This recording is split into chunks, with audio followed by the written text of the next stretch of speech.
party and these girls looking at me. Skinny jeans on and you know my head nappy. Hey, okay. I want y'all to do this dance now. Juju on that beat, juju on that beat, juju on that, juju on that, juju on that beat. Now slide, drop, hit don't fall, don't stop, ayy. Don't stop, ayy. Don't stop, ayy. Run a man on that beat, ayy. Run a man on that beat, ayy. Run a man on that beat, ayy. Run a man on that beat. Now, do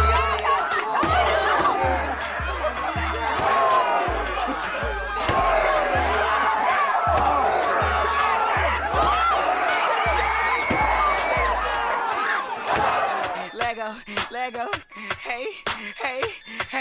Okay, we knuckin' and buckin' and ready to fight. I got my cousin, he with me and got Lizzie on the right. And I'm a Detroit baby and I don't know nothing else besides drinking and having parties and You saw a snippet from Adam Nesheim of Dream Media, and he came all the way from LA, that's Los Angeles for those who like Lower Alabama. But he came all the way. He said he heard about your pep rally with destroying the truck.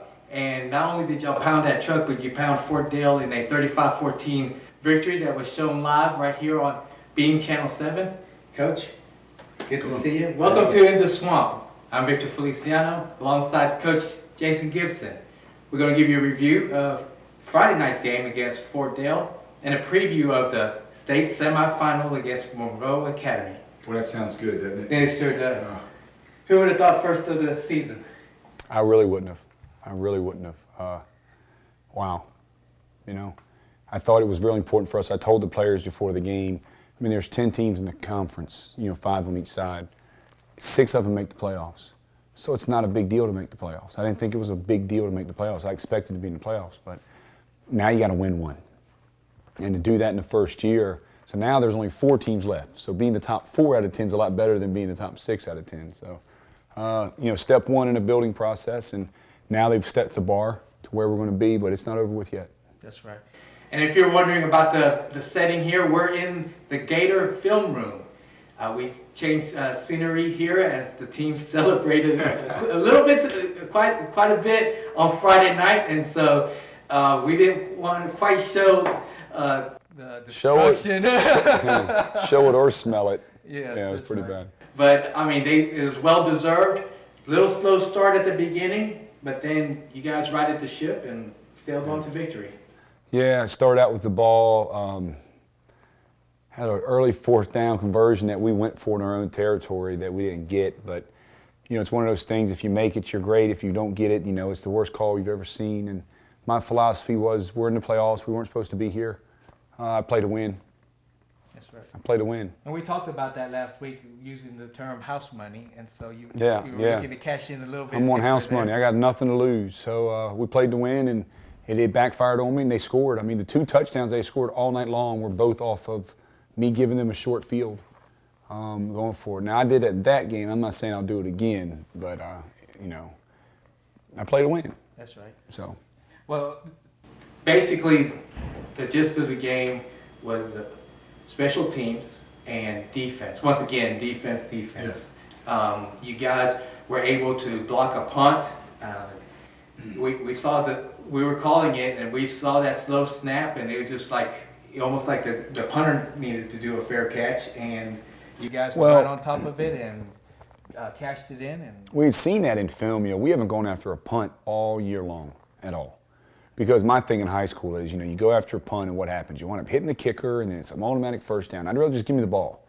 I don't like taking that kind of a risk, but it's at that point in the season to where you've got to start creating your own opportunities. And that was something we saw on film, and it was just at the right time, at the right moment, and Coach looked at me, and Coach McConnell put in the punt block, and I said, let's go get it. It's that time. And we did, and, changed the game, obviously. You did it on the first go-around, then kind of backed off after that. Was that the That was the philosophy. I already got my 7 points out of it. I didn't want to get them another easy first down. I mean, once we had the lead, it was down to the point of just, keeping the ball and driving the field scoring. You had the 4th down attempt, and you gave them the short field, and then there was an interception. So it was almost like, well, if they give up 7 more points off of that, then we would really be kind of in the hole. Well, we would be in the hole. Gators would be in the hole, and you did a 1-yard 4th down stop of yours. What a great play. It changed the game because I think, it was 4th and goal from the 1. They went for it. It could have been 14-0, which could have been doomsday for us. But instead, we stop them and go on a 99-yard drive.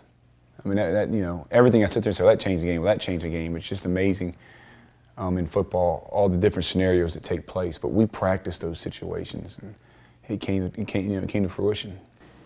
That stop did turn the tide for you guys, and offensively, you scored touchdowns out of the 4 out of the next 5 possessions. Really? Pretty much nailed it down for you.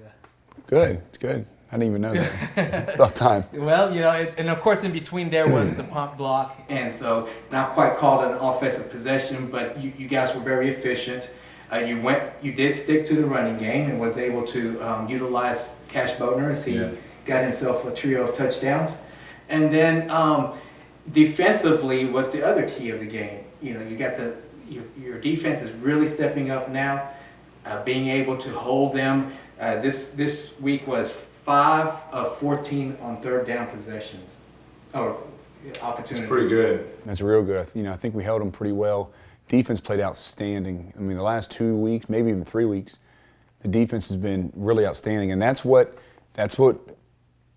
As long as I'm here, I really want to be known for that. Glenwood has to be a place where we're going to play some good defense, and that's how you win championships. Offenses carried us to some point through some games, and defense carries us, but the last 2 to 3 games, the defense has just really stepped up. They've gotten us turnovers, they've made big stops, and then the games we've won, when you look at it, they made a big stop versus, Lee Scott on the 4th down. They made a big stop here against Fort Dale, so it just keeps adding up.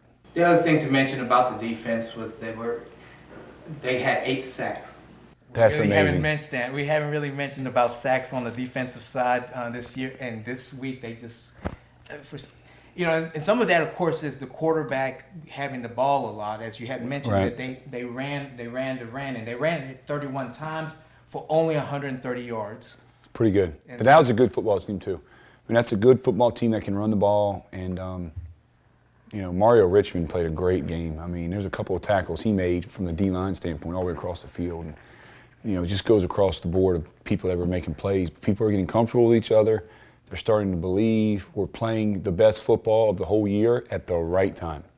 I couldn't ask for anything better. So, I really believe that 4th down stop at the 1-yard line was probably that light bulb or that click. Yeah. That we've been waiting all year, and I think your team finally realized that they belonged. Well, I mean, after the Abbeville game, we just played really good. And, I'm like, are we really good, or did Abbeville not really care because they didn't, that game for them was, it didn't matter in the playoffs, and I know they were saving some players, and we were too. But still, we played pretty darn good. And so then when we came out in Fort Dale and we stopped on 4th down, I think the team kind of realized, it's starting to sink into some of these guys, look, we're the best players on the field. We're really good athletes. And it's starting to believe, and I've told guys over and over again, when you believe in something, it's hard to beat that guy, no matter how tall or short or big or, whatever. So, belief is crazy, and we just play with a lot of effort, play with a lot of emotion. I hope we didn't use it all up. We'll see. Some of that emotion, unfortunately, carried on to some penalties, and the penalties got up a little bit there. And they were playing dirty. They were playing dirty. We knew that coming in, and you can tell high school kids all you want, don't retaliate, but it's kind of like, you said, what about my mother? And I'm going to get you back. It doesn't matter what you say. And we had a bunch of penalties, and we'll make those corrections this week. But yeah, there was a lot of penalties. Well, the referees got good use of their handkerchiefs because they threw 22 of them. They threw 22 of them that were accepted, Yeah. not to mention how many were declined or There's a whole bunch of yellow flags on their sideline. The guy on our sidelines didn't throw any flags. But, that's typical. Whatever. Doesn't matter. Yeah, so anyway, it kind of slowed the game a little bit, but it didn't stop your momentum. And so fortunately, you guys were able to truck along. And I do want to mention a couple of names that on the defensive side, particularly since they were standouts this week. As we mentioned, both not only with 3 touchdowns, but he had 18 tackles. And then Allison with 15 tackles, Richmond with 12 tackles, and Logan Smith with 9 tackles. Well, what's crazy is he wore a boot all week on his foot. Shouldn't have played. Mario plays a 3 technique on the D line. How he had 12 tackles is just amazing. You know, that is just amazing. So this was the first time I really saw that the defensive line just really gained control of the line of scrimmage and really outpowered the offensive line of the opponent. Yeah, they did, and I got a compliment from one of the other coaches that said that he basically told me, he said, I got to tell you, you guys are a lot better in person than you are in film. And he thought the D-line played well, maybe one of the best games the D-line played all year long, because that was a really good running football team. They do well at what they do, and for our guys to step up and shut them down was great. The other thing that we wanted to point out was that they played a lot of offensive plays, and time of possessions, you guys were able to score 5 touchdowns, but they were of the short time. Again, the quick strike offense that you guys are known to be able to accomplish. But they had a 2-to-1 time of possession against you. But I think in some ways when we were looking and looking back again, especially as we were calling out the names of the folks on the defensive side on their team, they had to play both sides. So regardless of whether they had the ball offensively or defensively, they were on the field a lot too. Yeah, they were, and it's been helping us all year long, going one way, and you know, for the most part, I think we have 1, 2, maybe 3 guys that go both sides of the ball. It's a huge help, and I'm a firm believer in it. And I probably have some guys on offense that should be on defense because they're really good athletes. Obviously, you know, we played Brandon Mosley there for the first time all year long. But the more guys you can play as a team, it makes you just that much better. And Mosley also had 7 tackles himself. So he was on that side. He delivered some good hits. There was actually a nice block on one of the run backs. Cameron O'Neal. And laid a good one on the blocker. And so anyway, that was kind of helped springboard the 90-yard punt return. Right. On Carson Allison. Oh, well, the kickoff return. Yeah, because you gave up the touchdown and y'all answered back quick. I went for a 4th down again because I'm a knucklehead and we didn't get it. So they scored and it's 21-14 and I'm going, man, I was on the headsets and I'm thinking, if we lose this game, it's on me. I lost this game because I shouldn't have went for it twice. But then again, hey, I played to win, and it didn't work out. And then all of a sudden, a funny story is Carson actually came off the kickoff return because his leg was cramping. And we didn't have anybody else really to put back there. He said, no, I'll do it. So he runs back out there, catches it, runs at 90 yards, and his cramp started catching up about the 5-yard line.